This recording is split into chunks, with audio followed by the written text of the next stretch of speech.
জগৎটা বাবা নকলে তো ভরপুর, তাই না? এই গলায় তুলসীর মালা, পেটুয়া বসন, দাদার সঙ্গে তিলক সেবা, গলায় তুলসী, প্রসাদ বুঝি আমি বড় বৈষ্ণব।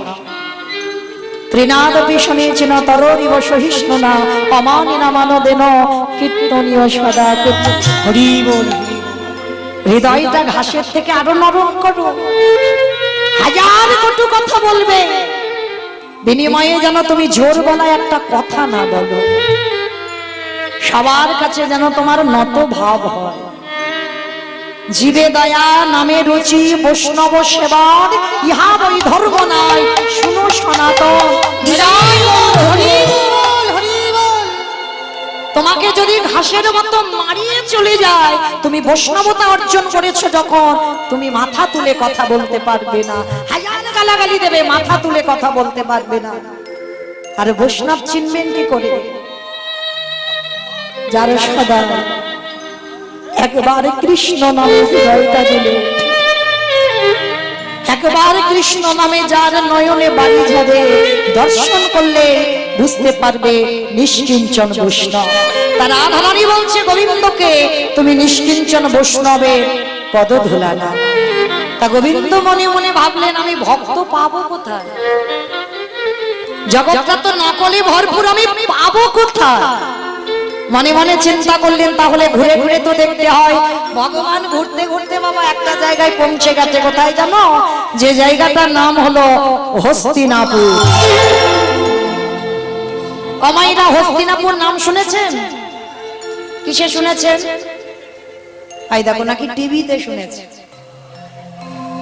কিসে শুনেছেন? মহাভারত। বা মহাভারতে হস্তিনাপুর।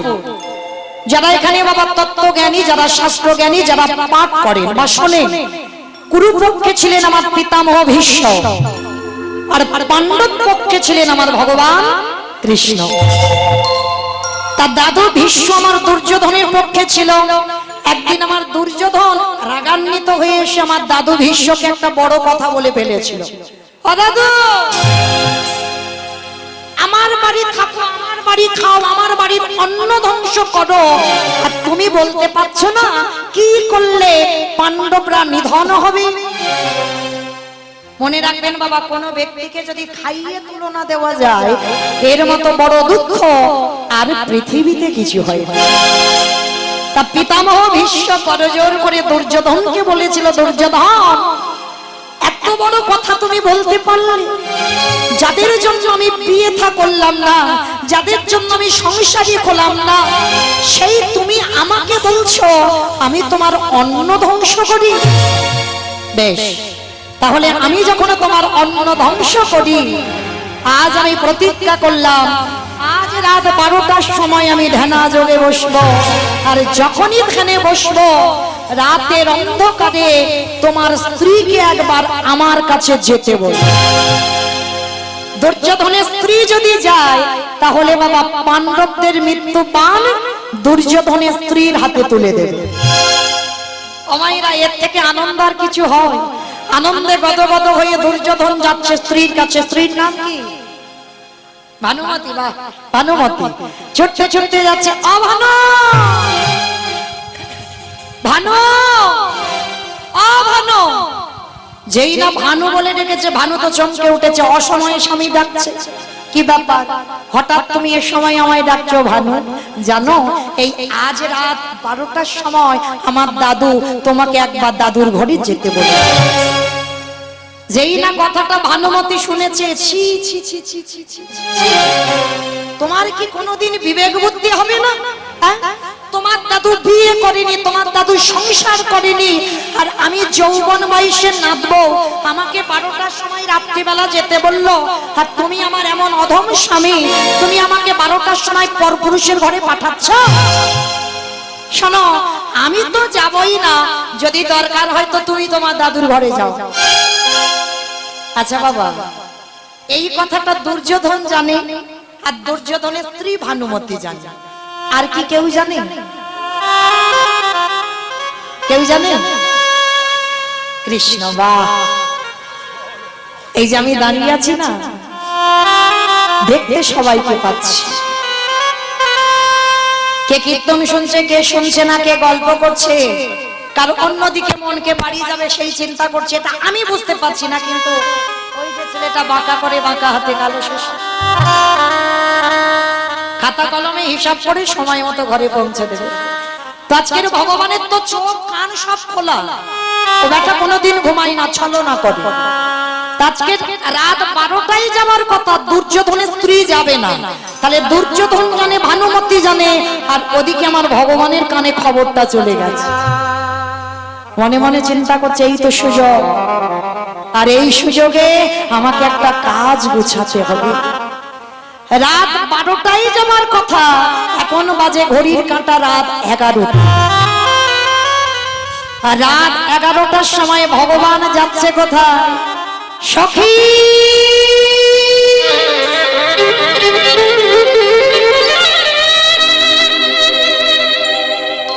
সখী কাকে বলতো মা ভগবান সখী? দ্রৌপদী। ভগবান দ্রৌপদীকে সখী বলে ডাকতো, আর আমার দ্রৌপদী ভগবানকে সখা বলে ডাকতো। রাত 11টার সময় দরজায় গিয়ে ধাক্কা দিচ্ছে, সখী দরজা খোলো, তোমার সঙ্গে খুব দরকার। আচ্ছা বলেন তো বাবা, রাত 11টার সময় যদি কোনো পরপুরুষ দরজায় গিয়ে ধাক্কা দেয়, সখী তোমার সঙ্গে খুব দরকার, উঠে এসো, কি মাইরা চলে যাবেন? রাত 11টার সময় কোনো পরপুরুষ ডাকলে চলে যাবেন? জানতে চাইবো না, কৈফিয়ত নেব না, কেন যাব, কি জন্য যাব, কিসের জন্য যাব, কত প্রশ্ন, কত কৈফিয়ত। কিন্তু দ্রৌপদীর কোনো প্রশ্ন নয়, কোনো কৈফিয়ত নয়। আমাদের মতো একটা দুটো স্বামী না, যে মেয়েটার 5-5টা স্বামী ছিল। যখনই আমার ভগবান দরজায় দাঁড়িয়ে ডেকেছে, সখী উঠে এসো, পঞ্চস্বামীর চরণ ছেড়ে দিয়ে দরজায় গিয়ে দাঁড়িয়ে দেখছে কৃষ্ণ দয়াময় দাঁড়িয়ে আছে। কি বাবা, যে তত্ত্ব দ্রৌপদী জানে সেই তত্ত্ব আপনারা আমরা জানি না। কেন? ভগবান যদি একবার কারোর নাম ধরে বাঁশি বাজায়, কেবল বন্ধু, কেবল বন্ধু, সকল মায়া ছিন্ন করে আমাদের চলে যেতে হবে। ভগবান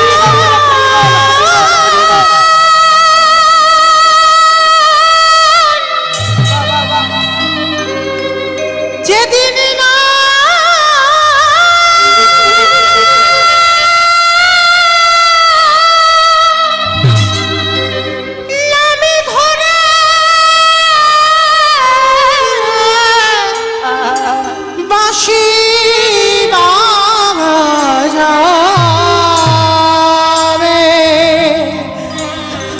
বলে বন্ধু, কি বলে বন্ধু, সকলে ছেড়ে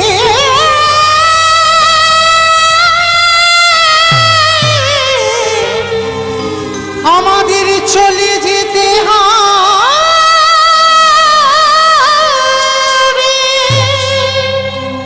ভগবান যদি একবার বাঁশি বাজায় মা, আর কীর্তন গাওয়া হবে, আপনারা বসে কীর্তন শুনতে পারবেন? পারবেন না। তাহলে কৃষ্ণ যেই না ডেকেছে, দ্রৌপদী গিয়ে প্রশ্ন করছে, সখা এত রাত্রি তুমি ঘুমাওনি? ভগবান হাতটা ধরেছে, সখী চলো, সখী তোমার সঙ্গে খুব দরকার। আজকে তুমি যাচ্ছ না, যাচ্ছে ভানুমতি, ঘোমটাটা টেনে দাও, আর ভীষ্ম যেখানে ধ্যানে বসে আছে তুমি গিয়ে ভানুমতির গলায় কথা বলবে। আর একটা কথা, আমি যে তোমায় পাঠাচ্ছি আমার নামটা তুমি বলবে না, ঠিক আছে? তাই হবে। আজকের ভগবান হাতটা ধরে টানতে টানতে নিয়ে যাচ্ছে, আর বাবা ওই কাঠের জুতো যখনই হেঁটে যাচ্ছে একটা আওয়াজ হচ্ছে, খট খট খট খট খট খট আওয়াজ হচ্ছে। ভগবান বলছে, সখী তোমার জুতোর আওয়াজে আমার দাদুর ধ্যান ভেঙে যাবে, খুলে দাও, জুতোটা খুলে তুমি খালি পায়ে যাও। ঠিক আছে সখা, তুমি যখন বলছো তাহলে জুতো দুটো খুলেই যায়। তবে শোনো, আমি জুতো দুটো খুলে যাচ্ছি, তবে দেখো আমার জুতো দুটো তুমি একটু মনে বসে থেকো, আমার জুতো দুটো যেন কেউ নিয়ে চলে না যায়। হরি বল হরি বল। যেই না কথাটা বলেছে ভগবান আমার চমকে উঠেছে। এ কত বড় ভক্ত, আমার কাছে ওর জুতোর দায়িত্ব দিচ্ছে। রাধে, এই তো সুযোগ, আমাকে একবারে দেখতে হবে এ কত বড় ভক্ত। তা যেই নাম আমার জুতো দুটো আছে, দ্রৌপদী একটু আড়াল হয়েছে। ভক্ত বাৎসল্য ভগবান,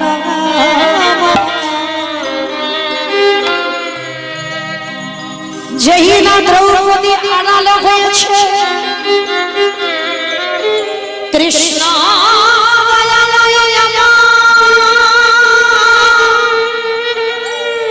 ওই দ্রৌপদীর জুতো জোড়া ভগবান বক্ষে ধরেছে। যে ভগবানের ভক্তি ছিল না, যে ভগবান কোনোদিন কাঁদতে পারত না, যেই না জুতো দুটো বক্ষে ধরেছে, যে ভগবানের প্রেম ছিল না, যে ভগবানের ভক্তি ছিল না, যেই না জুতোটা ধরা, ভগবানের চোখ দিয়ে আপনি থেকে নয়নের বাড়ি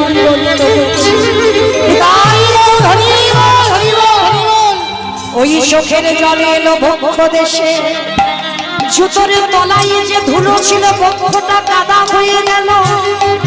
ওই কাদা গড়াতে গড়াতে এলো নাভি দেশে, নাভি কমলে ভেসে গেল। নাভি কমল থেকে এলো জানো দেশে, জানোটা ভেসে গেল।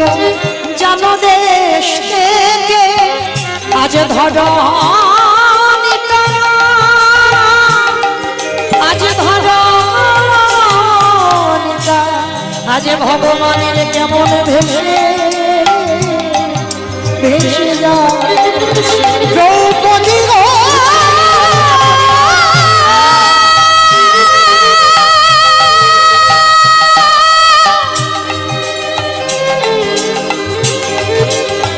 এই জগতে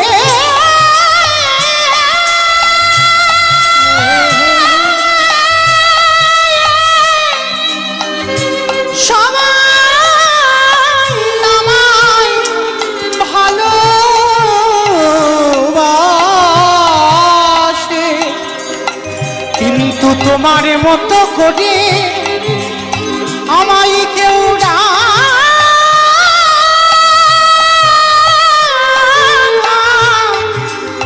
কেউ ডাকে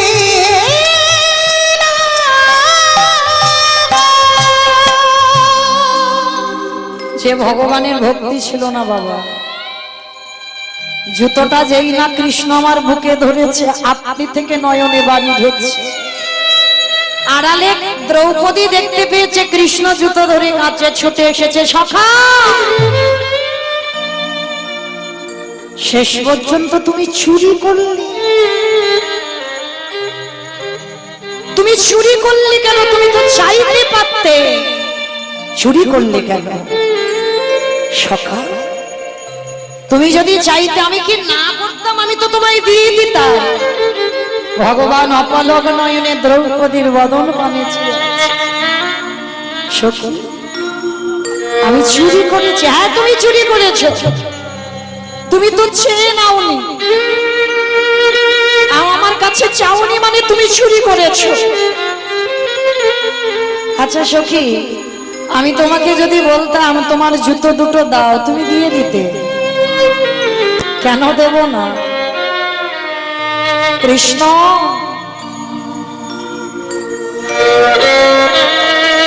বিদায় বল হরি বল হরি বল হরি বল।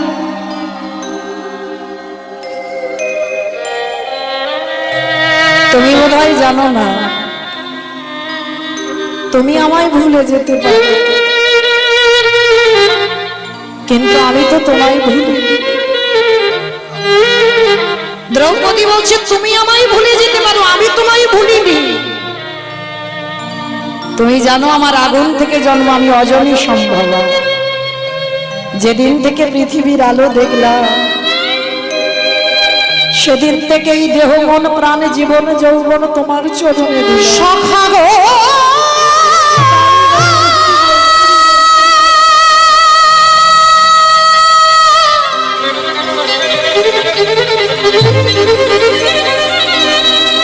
আমার শৈশব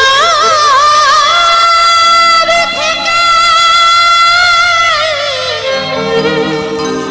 এই যৌবন অবধি আমি যে কৃষ্ণ ছাড়া কিছু জানি না। এই দেহ যদি তোমার আমি হয়ে যে যায়, কৃষ্ণ ছাড়া কিছু জানি না। সখা গো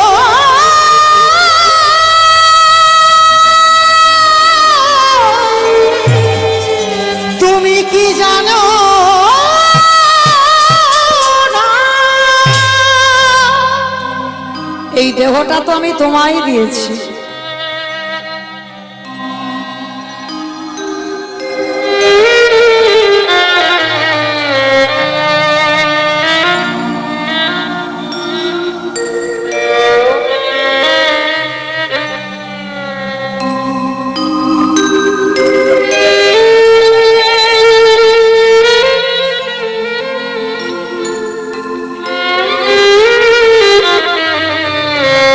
নিতাই গৌর কৃষ্ণ প্রেমানন্দে হরি বল, হরি বল, হরি বল, হরি বল। দ্রৌপদী বলছে আমার এই দেহটা যদি তোমার হয়ে যায় সখা, তাহলে কি আমার চরণের জুতো দুটো আমার? অমাইরা কত বড় ভক্ত দেখেছে। আপনারাও তো আমার ভগবানকে ভালোবাসে। ভগবানের মাথায় কোনোদিন নিজেদের জুতো দুটো তুলে দিতে পারবে? কেন পারবে না? পাপের ভয়। কিন্তু দ্রৌপদী বলেছিল দেহ যদি তোমার হয়ে যায় তাহলে এই পায়ের জুতো দুটো কি আমার? এ তো তোমার জুতো, তুমি ধরে কাঁদবে, তে আমার আপত্তি করার কি আছে? এইবার ভগবানের মাথায় দ্রৌপদী জুতো তুলে দিয়েছে।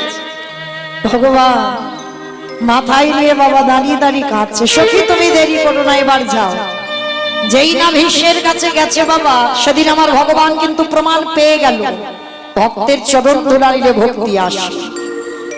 এইবার গিয়ে যেই না দাঁড়িয়েছে, ভীষ্ম ধ্যানা যোগে ছিল, মাথায় হাত দিয়ে বর দিল তোমার শীতের সিঁদুর, তোমার হাতের শাখা অক্ষয় থাকবে। কাকে বর দিল? দুর্যোধনের স্ত্রীকে। কিন্তু বরটা নিল কে? দ্রৌপদী। আর বাবা কৃষ্ণ বলে দিয়েছিল তুমি কিন্তু তোমার গলা বের করবে না, তুমি ভানুমতির গলা বের করবে। আর এত ভালো আনন্দের কথা, আর কি বাবা নকল গলা থাকে? দ্রৌপদী একেবারে আনন্দে লাফ দিয়ে উঠেছে। আর যেই না লাফ দিয়ে ওঠা, সঙ্গে সঙ্গে বাবা ভীষ্মের ধ্যান ভেঙে গেল, চমকে উঠল। কি দ্রৌপদী, এখানে কে তোমাকে আসতে বললো? এখানে তো তোমার আসার কথা নয়, এখানে দুর্যোধনের স্ত্রীর আসার কথা। সত্যি করে বলো তোমাকে কে পাঠিয়েছে? আর দেখবেন বাবা চোর যখন ধরা পড়ে যায় তার অবস্থাটা দেখলেই বোঝা যায়। বোঝা যায় না? তা বারবার বাবা ওই দরজার দিকে তাকাচ্ছে কেন? ও বেটা তো ওখানে দাঁড়িয়ে আছে, আর ওই দরজা দিয়ে বলছে সখী তুমি আমার নামটা কিন্তু বলবে না, দাদু যেন বুঝতে না পারে। আর কৃষ্ণ আড়াল হয়েছে, আর দ্রৌপদী ধরা পড়ে গিয়ে বারবার দরজার দিকে তাকাচ্ছে। ভীষ্ম রেগে গিয়ে বলছে ওদিকে কি দেখছো? আমার দিকে তাকিয়ে বলো তোমাকে এখানে কে পাঠালো? কে যেন ভীষ্মের বিবেকী বলে উঠল ভীষ্মদে। আচ্ছা বাবা এই জায়গাটা ভাবেন, যার ইচ্ছা মৃত্যু, মানে ইচ্ছা করলে ভীষ্ম মরবে, আর ইচ্ছা যদি না করে ভীষ্মের মরণ হবে না, তাহলে সেই ভীষ্ম কি জানে না যে কথাটা আমি জানি, দুর্যোধন জানে, দুর্যোধনের স্ত্রী জানে, ওই কথাটা আরেকজন জানতে পারে? সেটাকে ভীষ্ম বুঝতে পারছে না। আর দ্রৌপদী দরজার দিকে বারবার তাকাচ্ছে, মানে ওখানে কেউ না কেউ আছে। ভীষ্ম ভালো করে বুঝতে পারছে, কিন্তু কেউ যেন ভীষ্মের মনকে বলছে, ভীষ্মদেব যে চরণ পাবারে লাগি যোগী মনি ঋষি যুগ যুগ ধরে কাঁদে, আজ গিয়ে একেবারে তুমি দরজায় দেখে এসো, তোমার দরজায় কে দাঁড়িয়ে আছে। ভীষ্মের মন বলছে, এক পা দুপা করে দরজার কাছে গেছে, আরে আড়ালে গিয়ে দেখে না কৃষ্ণ চুপটি করে দাঁড়িয়ে আছে। ভীষ্ম গিয়ে ডাকছে, কিরে আমার দরজা তো খোলাই ছিল, তা দ্রৌপদীকে ভিতরে যেতে বললি, তা তুই বাইরে ওই রকম করে দাঁড়িয়ে আছিস কেন? তুই ভিতরে আয়, তুই বাইরে কেন? ভগবান বললেন, ভীষ্মদেব এই জগতে সবার দরজায় আমি দাঁড়ায়ে আছি, আমি দাঁড়াই আছি। কোন দরজা বাবা? ইট বালি সিমেন্টে গাঁথা দিয়ে শালকাঠের দরজা না, এই রক্ত মাংসে দেহ ভরা এই যে ঘর, এই ঘরে আমার কৃষ্ণ কথায় বাম দিকে হাত দিয়ে দেখেন, ধপ ধপ ধপ, যেটাকে ইংরেজিতে হার্ট বলছে, ওটাই তো কৃষ্ণ। যেদিনে ধবে ধবে আমার যে বন্ধ হবে, কেবল বন্ধ কেবল বন্ধ, সকল মায়া ছিন্ন করে যেতে হবে। ভগবান হচ্ছে ভীষ্ম, তুমি দেখেছো বটে, কিন্তু তোমার ডাকা এখন সঠিক হয়নি।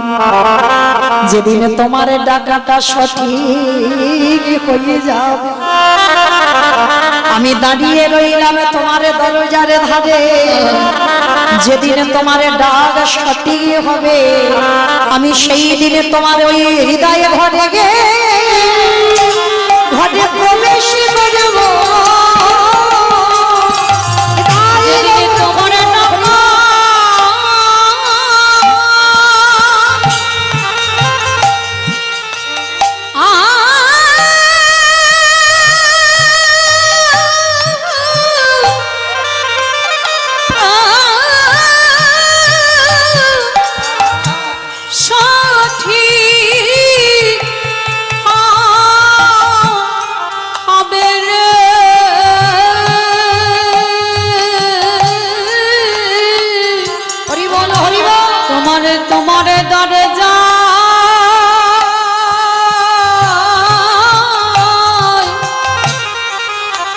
সেদিন আমি দনশ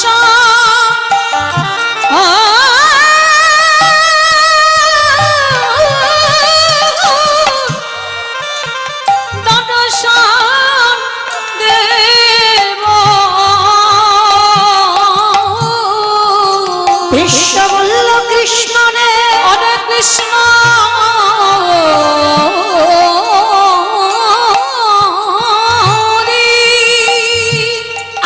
যেমন করে দরজায় দাঁড়িয়ে রইলি, আসতে হবে না, তুই অমনি করে দাঁড়িয়ে থাক, কিন্তু মনে রাখিস কৃষ্ণ, যেদিন আমার চলার চরণ গতিরে হবে, যেদিন আর আমি ভালোভাবে দাঁড়াতে পারবো না, যেদিন আমার হাত দুখানা তোর চরণে তুলসী দেবে না,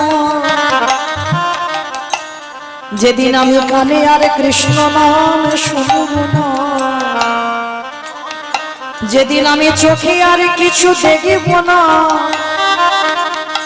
যেদিন আমি জিহ্বায় কৃষ্ণ নামে বলব না, জিহ্বায় কৃষ্ণ নামে বলব না,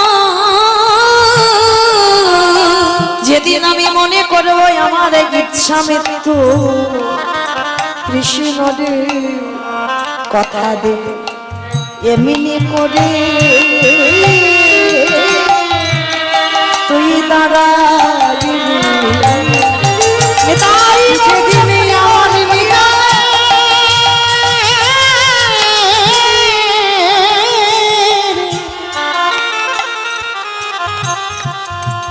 আমার নিদানের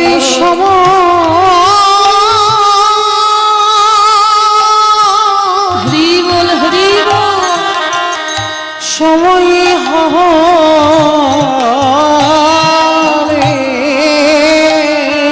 সেদিন এমনি করে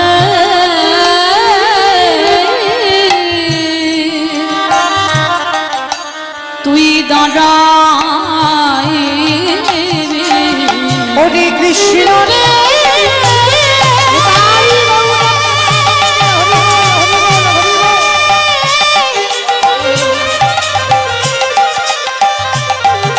ওরে তোর চরণে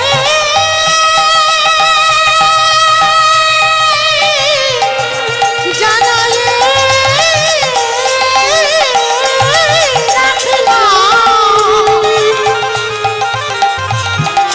যেদিনই আমার নিদানের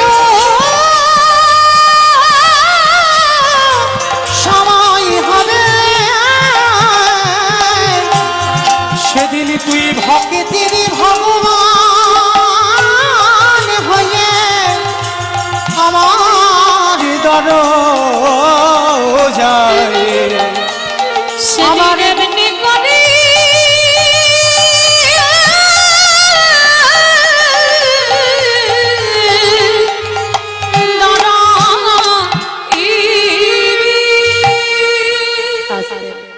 তাহলে সেদিন আমার ভগবান প্রমাণ পেয়ে গেল বাবা প্রকৃত ভক্তের চরণ নিলেই ভক্তি আসে। আজকে সেই বিশ্বের স্রষ্টা মালিক ভগবান সারা বৃন্দাবনে ঘুরে ঘুরে বাবা একজন ভক্ত পাচ্ছে না, কিন্তু একটা বৈষ্ণবী পেয়েছিল। সে বৈষ্ণবীটাকে জানো, যে কৃষ্ণ কাঁদেলে কাঁদে, যে কৃষ্ণ হাসলে হাসে, যার কৃষ্ণময় জগৎ, তিনি হলেন কৃষ্ণকান্ত শিরোমণি, মণিহারা ফণি যিনি, ভুজঙ্গহারা ভুজঙ্গিনী, প্রেমে সায়রের মরালিনী। তিনি কে গো? তিনি হলেন রাধা ঠাকুরানী। আর আমার ভগবান যেই না রাধা রানীর চরণ ধুলাটা মাথায় নিল, সঙ্গে সঙ্গে বাবা, এই বসো বসো, তুমি একটু বসো। যেই না রাধা রানীর চরণ ধুলাটা নিল, সঙ্গে সঙ্গে বাবা গোবিন্দের পরিবর্তন কিরকম? বাঁকা ছিল সোজা হলো, বাঁকা ছিল সোজা হলো, চোরে ছিল সাধু হলো, চোরে ছিল সাধু হলো, মূর্খ ছিল পণ্ডিত হলো, মূর্খ ছিল পণ্ডিত হলো, চুল ছিল নাড়া হলো। চুলি ছিল নাড়া হলো।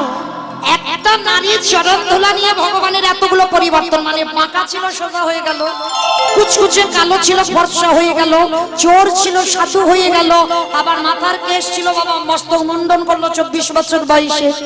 তা যেই না এত পরিবর্তন, ভগবান মনে মনে চিন্তা করছে, তাহলে একটা নারীর পদধূলা নিয়ে যদি আমার এত পরিবর্তন হয়, এইবারে যদি হাজারো বৈষ্ণবের চরণ ধুলা পাই, না জানি আমি ভগবান কত রূপ পরিবর্তন হবে। তাই লোভে বশবর্তী হয়ে শ্রীরাধা প্রণয় মহিমা কৃতিস্ব তনৈব সত্যজনাদ ভূত মধুরিমা কৃতিস্ব মদীয় সক্ষঞ্চস্য মদন ভাবত তদ ভবার্থ সমজনী সচিগর্ভ সিন্ধু হরিত্ব। সেই গোবিন্দের গো আর শ্রীমতী রাধা রানীর রানী ভগবান কি করলো গো? রাধা কৃষ্ণ একাত্মা দুই দেহ ধরি অনন্য বিলাসের রস আস্বাদন করে, এই দুই ভাবে চৈতন্য গোসাই ভাবের রস আস্বাদিতে দোহে এক ওঠায়। তাহলে রাধা কৃষ্ণ একাত্মা হয়ে গোবিন্দের গো শ্রীমতী রাধা রানীর রানী আজ গোড়া হয়ে নদিয়া আজ গোড়া হয়ে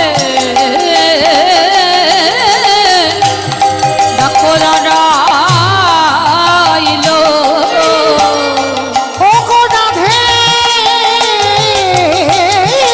কৃপা করো বলে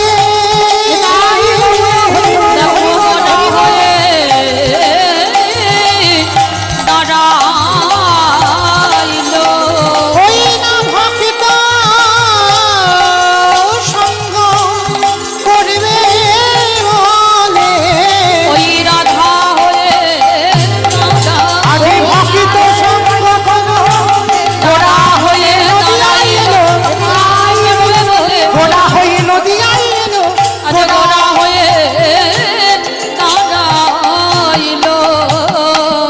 আস্তে সেই গোড়া নাম নিয়ে আমার প্রভু কি করছে জানো নবদ্বীপে এসে আজ ভক্তদের নিয়ে বাবা হরি নামে মেতেছে আমার চৈতন্য মহাপ্রভু কেহ বলে পুরাণেতে রাবণ বধিলা কেহ বলে পুরাণেতে রাবণ বধিলা। আস্তে অমাইরা কীর্তন শুনতে গেলে আমার প্রভুর জন্য একটু কাজ করতে হয় জানো তো কাজগুলো কি কি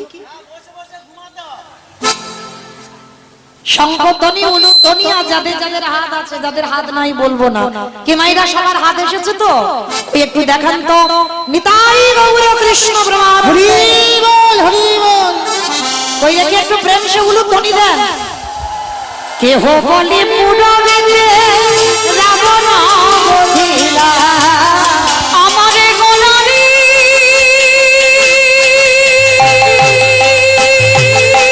গুড়া গুড়া গুড়া গুড়ারি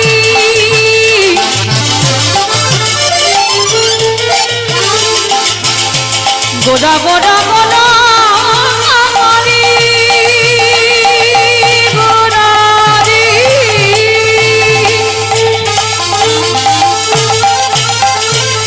নিতাই প্রাণের গোড়া গোড়া গোড়ারি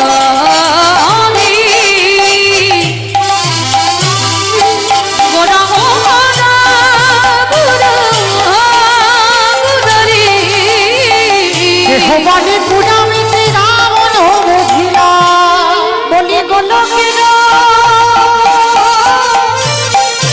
বলিব বেলিনা প্রকাশ করিলা ওই গোলকের বলিলা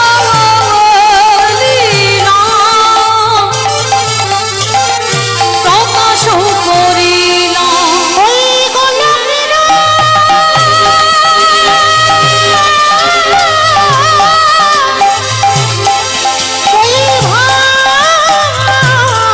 ভাঙিলা গো প্রকাশ করিলা সেই রাধারে ভাবে গোটাইব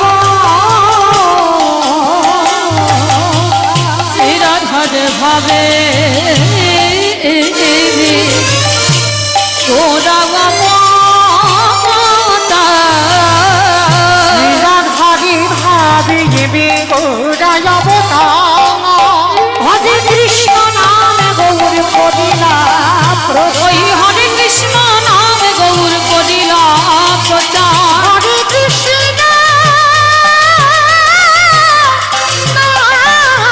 গৌর করিলা প্রচার এইবারে লীলা প্রকাশ হলো এইবারে লীলা প্রকাশ হলো লীলা প্রকাশ হলো এইবারে লীলা প্রকাশ হলো গোলকের বৈভবে লীলা প্রকাশ করিলা ওই গোলকের বৈভবে লীলা প্রকাশ করিলা গোলকের বৈভাবি লীলা প্রকাশ করিলা বাসুদেব ঘোষ কহি করি জোড়হা করে জড় আজ যে সেই কৃষ্ণ সেই তো জগন্নাথ অবশ্যই তো যাব আজ বাসুদেব ঘোষে অধে এইবারে লীলা প্রকাশ হলো বাসুদেব ঘোষে কহে তার লীলা প্রকাশ হলো বাসুদেব ঘোষে কহে এবার লীলা বাসুদেব ঘোষে কহে এবার লীলা প্রকাশ হলো বাসুদেব ঘোষে কহে